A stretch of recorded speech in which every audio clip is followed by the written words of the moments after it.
good things they do.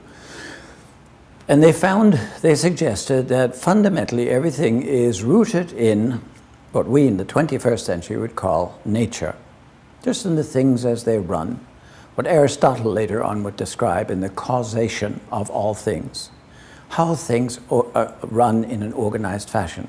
They proposed the four basic elements of air, fire, land, and earth and water.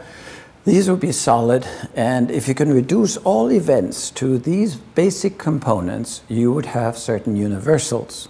That is, things that would explain everything.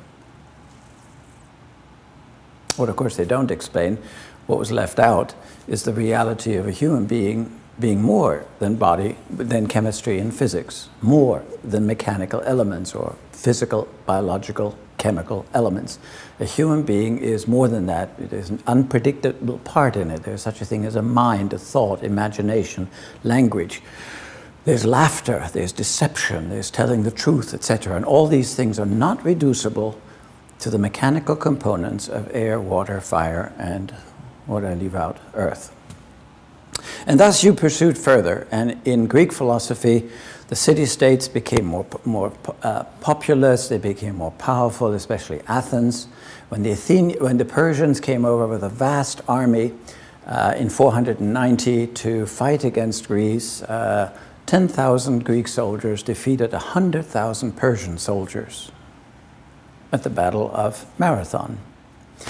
And that was a battle in which the Greeks gained their pride of, we can do this because we are thinking people. The Persians are just followers. They are blindly obedient to authority.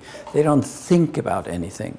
We thought, the Greeks said, how to fight that battle. It's very much, to put it into contemporary terms, it's very much the way we train our army and soldiers to think on the run, to respond to situations cleverly, rather than in a massive show of force mechanically or by blind obedience. That was our great hope during much of the Cold War, that precisely we didn't have to have as many soldiers on our side as the Russians did, because they had a machinery of an army. We had individually trained, initiative-rewarded soldiers who would act on the spur of the moment. Given the situation, let's decide now, taking responsibility. And that's exactly what the Athenians were proud of.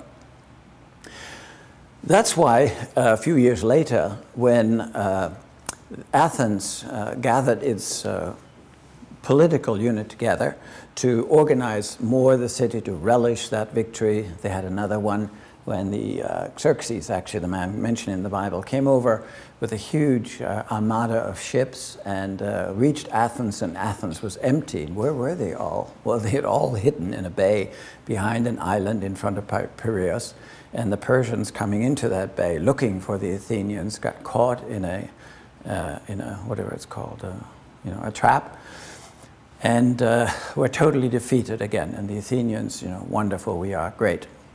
Well, that's why they got together and formed as a political forum for their authority what is known as democracy. And as I said last time, that wasn't democratic, but it was the participation of all the educated male people in the community.